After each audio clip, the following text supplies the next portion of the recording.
Bismillahirrahmanirrahim. Assalamualaikum warahmatullahi wabarakatuh. Perkenalkan, nama saya Insinyur Asnevi MM. Saya dosen di Universitas Patriarta pada Fakultas Teknik dan Informatika, Prodi Teknik Informatika. Pada kesempatan ini saya akan memaparkan mata kuliah yang saya ampuh, yaitu Sistem Informasi Manajemen.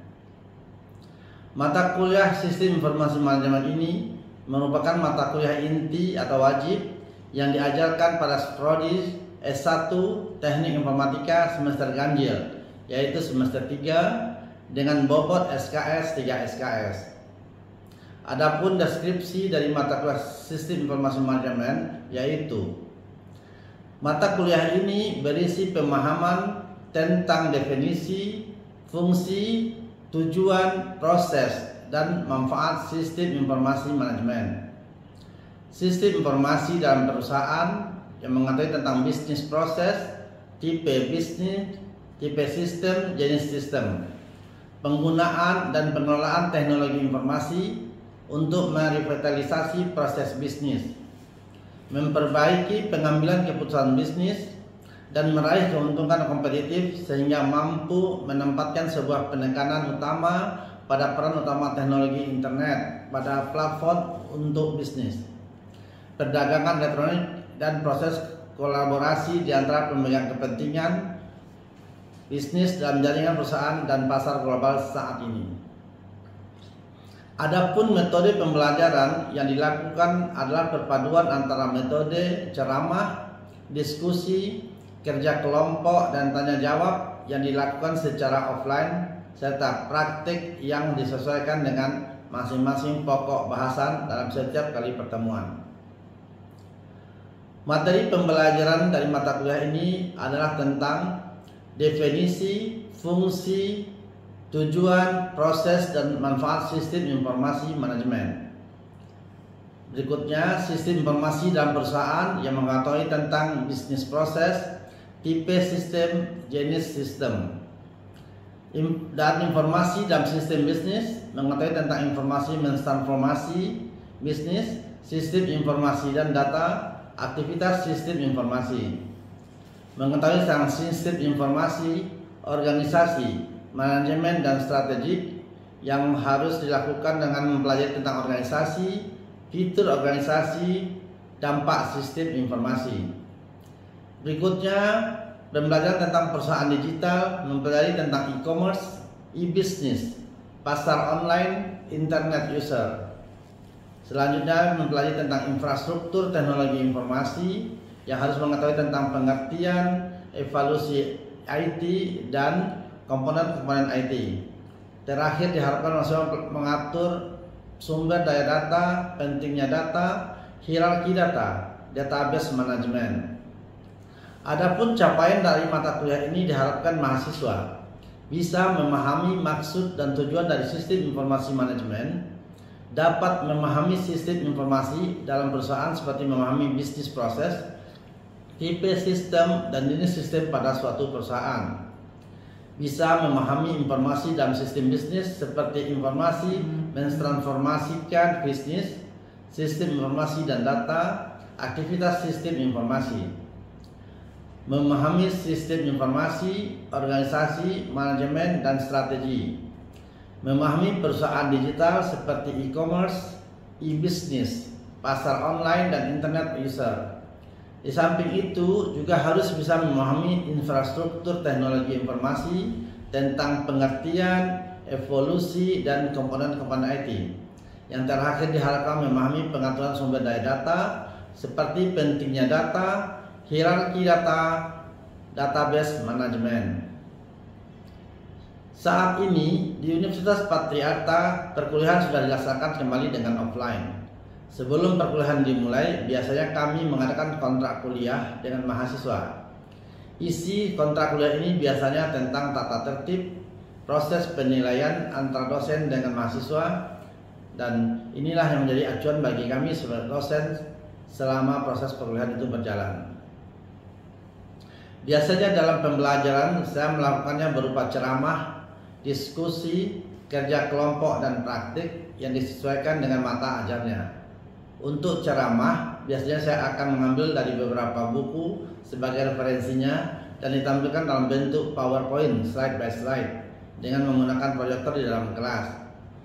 Untuk diskusi, biasanya kami melakukannya dengan cara tanya jawab, karena tujuannya adalah untuk melatih kemandirian, pola pikir, dan mengasah permasalahan-permasalahan di dalam dunia internet bagi mahasiswa. Nah, berikutnya untuk monitoring penilaian terdiri dari 4 item penilaian, yaitu 1. Tugas individu, 2. Kehadiran dan partisipasi, 3. Ujian tengah semester, 4. Ujian akhir semester. Adapun bobot penilaiannya adalah tugas individu 15%, kehadiran dan partisipasi 25%, ujian tengah semester 20%, dan ujian akhir semester 40%. Baiklah, selanjutnya saya akan menampilkan cuplikan pembelajaran di dalam kelas yang saya lakukan dengan pembelajaran offline yang menggunakan metode ceramah. Selamat menyaksikan. Bismillahirrahmanirrahim. Assalamualaikum warahmatullahi wabarakatuh.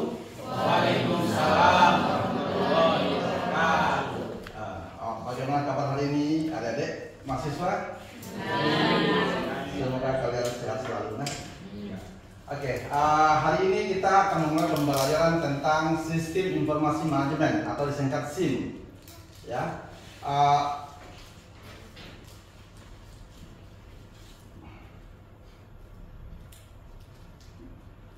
Dalam pembelajaran sistem informasi manajemen ini, sebelumnya pertama-tama kita harus mengenal dulu tentang definisi dari sistem informasi manajemen itu. Dari sistem informasi manajemen adalah suatu sistem informasi yang digunakan oleh organisasi untuk mengelola sebuah transaksi yang mendukung fungsi manajemen dan bisa berguna untuk pengambilan keputusan. Atau sistem informasi manajemen yaitu sistem informasi yang menghasilkan output dengan masukkan input dan berbagai prosesnya yang hasilnya dibutuhkan untuk tujuan tertentu dalam kegiatan manajemen. Sistem informasi manajemen bisa berjalan secara baik bila didukung oleh teknologi yang canggih, sumber daya manusia yang berkualitas, dan berkomitmen tinggi. Bisa dikatakan bahwa dibentuknya sistem informasi manajemen atau SIM pada suatu perusahaan, yakni agar manajemen bisa mempunyai berbagai informasi bermanfaat yang nantinya bisa digunakan untuk pengambilan keputusan.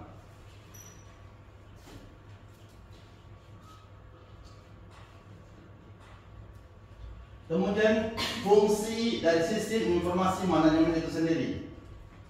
1. Mempermudah pihak manajemen untuk melakukan suatu perencanaan, pengawasan, pengarahan dan pendelegasian kerja kepada semua departemen yang mempunyai hubungan komando dan koordinasi dengannya. 2. Untuk meningkatkan sebuah efisiensi dan efektivitas. 3. Untuk meningkatkan suatu produktivitas dan untuk meningkatkan kualitas sumber daya manusia karena ini sistem kerja yang terkoordinir dan sistematis. Berikutnya, tujuan dari sistem informasi manajemen itu sendiri adalah 1.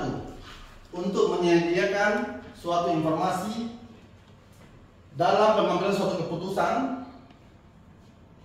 2. Untuk menyediakan suatu informasi yang digunakan di dalam suatu perencanaan, pengendalian, pengevaluasian, dan juga perbaikan yang berkelanjutan. 3. Untuk menyediakan suatu informasi yang dipergunakan dalam suatu perhitungan harga pokok produk, jasa, dan tujuan lainnya yang diinginkan oleh manajemen. Dari tujuan tersebut menunjukkan bahwa manajer dalam penggunaan nilainya perlu mempunyai akses menuju informasi akuntansi manajemen dan juga mengetahui bagaimana cara untuk bisa menggunakannya. Ya. Informasi akuntansi manajemen tersebut dapat membantu mereka dalam mengidentifikasi suatu masalah, menyelesaikan suatu masalah dan mengevaluasi kinerja yang sudah dilakukan. Selanjutnya, proses dalam manajemen sebagai aktivitas. 1. Perencanaan. Formulasi terrinci untuk mencapai suatu tujuan akhir tentu adalah aktivitas manajemen yang disebut perencanaan. Oleh karenanya, perencanaan mensyaratkan penetapan tujuan dan identifikasi metode untuk mencapai tujuan tersebut. 2. Pengendalian. Perencanaan hanya setengah dari pertempuran. Setelah suatu rencana dibuat, rencana tersebut harus diimplementasikan dan manajer serta pekerja harus memonitor pelaksanaannya untuk memastikan rencana tersebut berjalan dengan sebagaimana mestinya. Aktivitas manajerial untuk memonitor pelaksanaan rencana dan melakukan tindakan korektif sesuai kebutuhan yang disebut dengan kebutuhan. Kemudian proses berikutnya yaitu pengambilan keputusan. Proses pemilihan di antara berbagai alternatif disebut dengan proses pengambilan keputusan. Fungsi manajerial ini merupakan galian antara perencanaan dan pengendalian. Manajer harus memilih di antara beberapa tujuan dan metode untuk melaksanakan tujuan yang dipilih. Hanya satu dari beberapa rencana yang dipilih. Komentar serupa dapat berkenaan dengan fungsi pengendalian itu. Manfaat dari sistem informasi ini yaitu pengetahuan tentang potensi kemampuan sistem informasi yang dikomputerisasi akan memungkinkan seorang manajer secara sistematis menganalisa masing-masing tugas organisasi dan menyesuaikannya dengan kemampuan komputer. Sistem informasi manajemen secara khusus memiliki beberapa kemampuan teknis sesuai dengan yang ditandakan baginya, ya bagi si sistem informasi itu tadi. Secara kolektif kemampuan ini menyangkal pernyataan bahwa komputer hanyalah mesin penjumlah atau program yang berkapasitas tinggi. Sebenarnya komputer tidak dapat mengerjakan sesuatu yang hanya mengerjakan yang lebih cepat. Berikutnya itu manfaatnya adalah sistem informasi komputer dapat memiliki sejumlah kemampuan jauh di atas sistem non-komputer, dan kemampuan ini telah merevolusikan proses manajemen yang menggunakan informasi yang dihasilkan oleh sistem yang telah ada.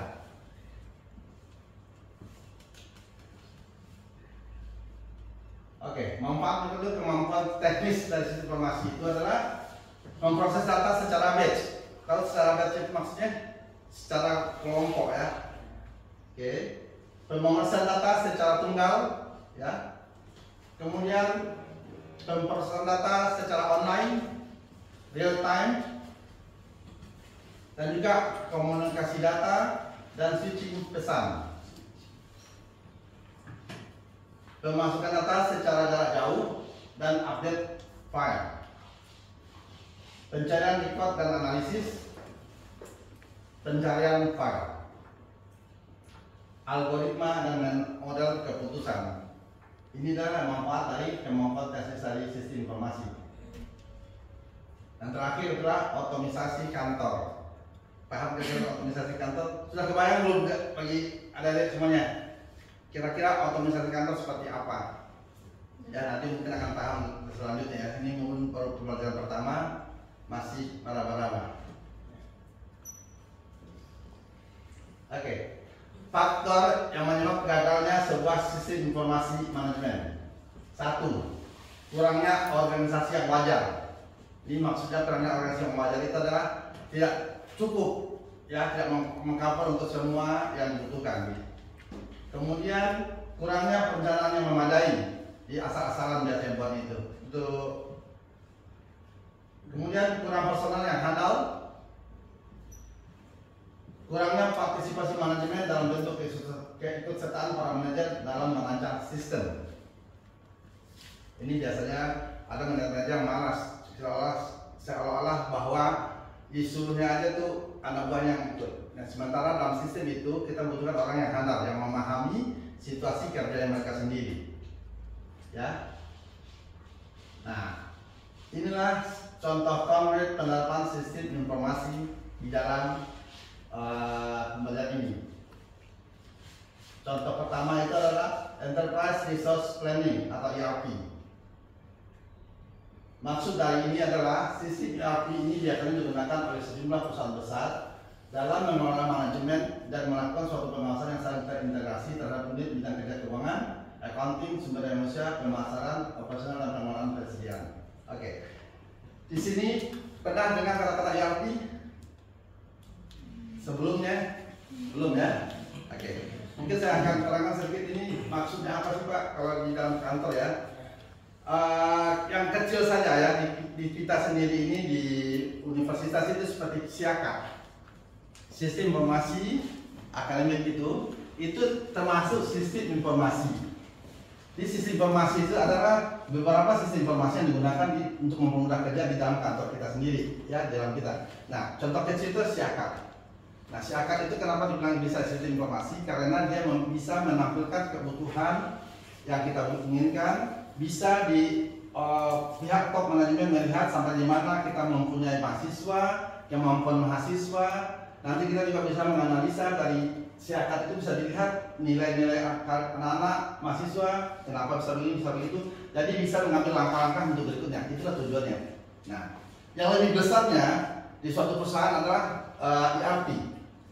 Nah, mungkin karena pernah dengar kata Oracle. Oracle pernah dengar nggak? Nah, Oracle adalah perusahaan terbesar di Amerika yang dia akan menggunakan Enterprise Resource Planning ini.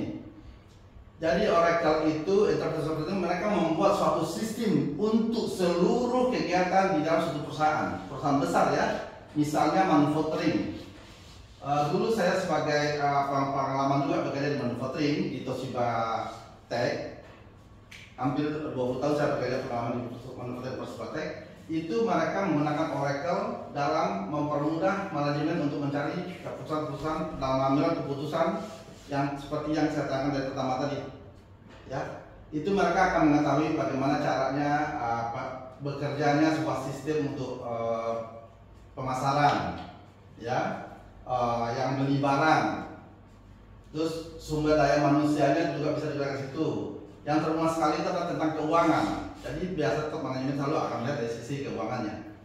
Nah, ini sistem begini ini yang harus Anda pahami sebagai seorang mahasiswa. Nanti kalau bekerja, kalau misalnya kantor ya, terlantar menjadi data entry atau apa, inilah yang begini-begini nanti akan Anda dapati pembelajarannya. Oke? Seperti itu. Nah, ini ada juga supply chain management, SCM. Pernah dengar? Ini sangat umum sekali. Ini sangat umum sekali di mana-mana. Mungkin Anda akan mengenal apa itu supply chain management. Pasti Anda sebagai orang manajemen atau sebagai orang komputer, ya, informatika akan mengenal kata-kata ini. Kalau Anda bekerja di perusahaan besar, biasanya ini akan dipelajari. Anda akan dikasih materi seperti ini.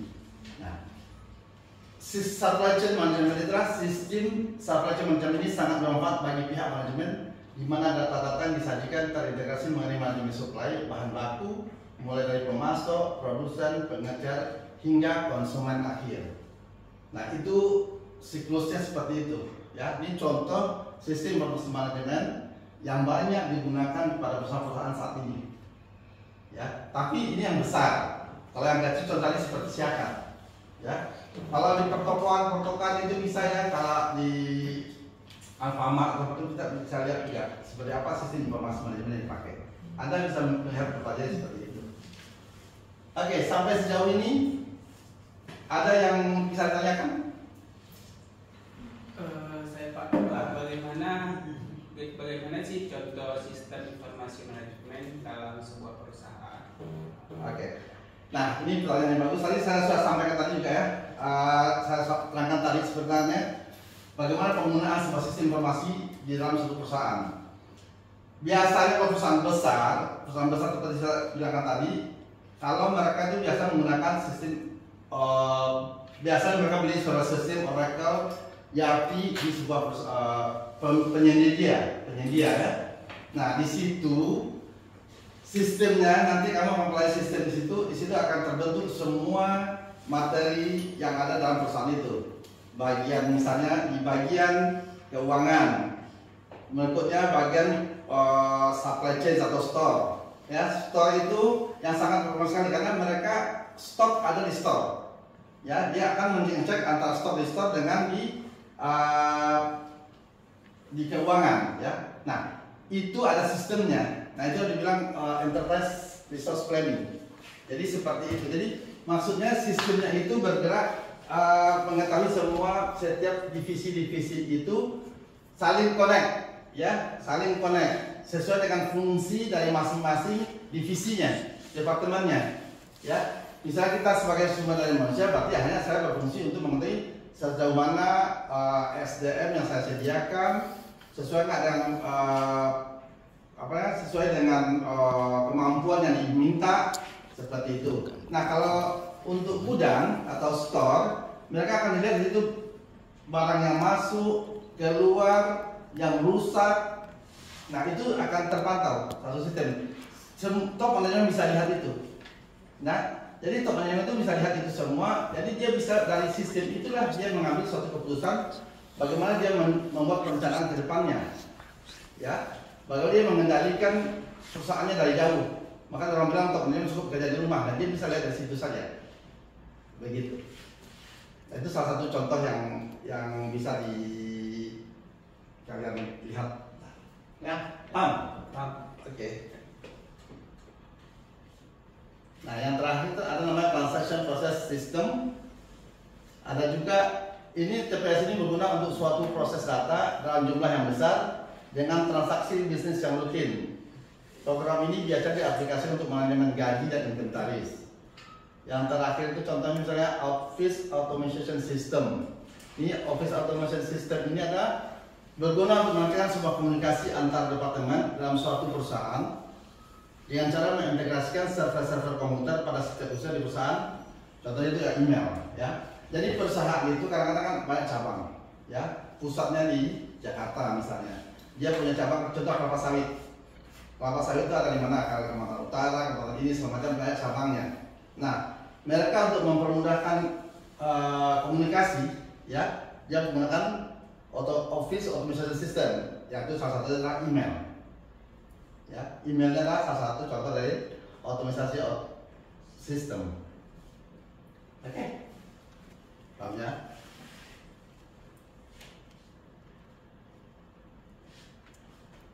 Ada lagi yang namanya knowledge work system, yaitu sistem informasi.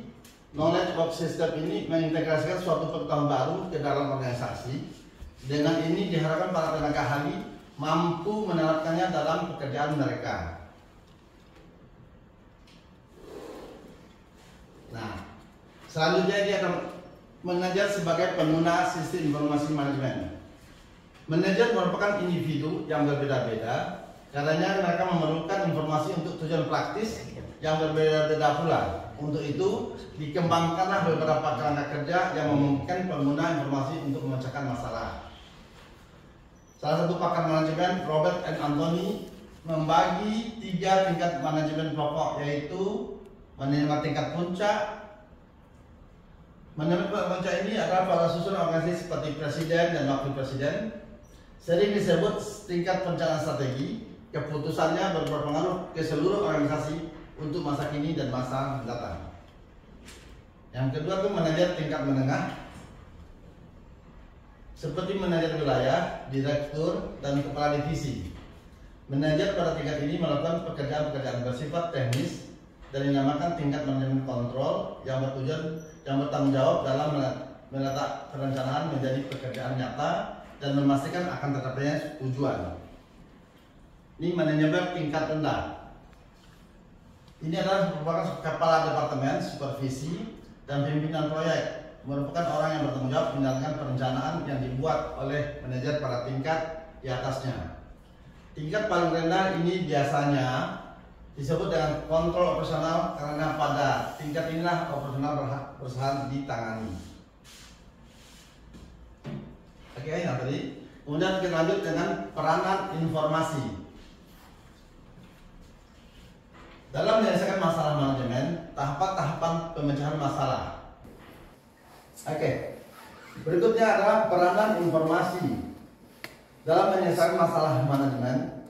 Tahapan-tahapan pemecahan masalah berdasarkan Herbert Hashimon, pemenang hadiah Nobel di bidang ilmu manajemen, menetapkan 4 tahapan penyelesaian masalah yang diakui secara universal.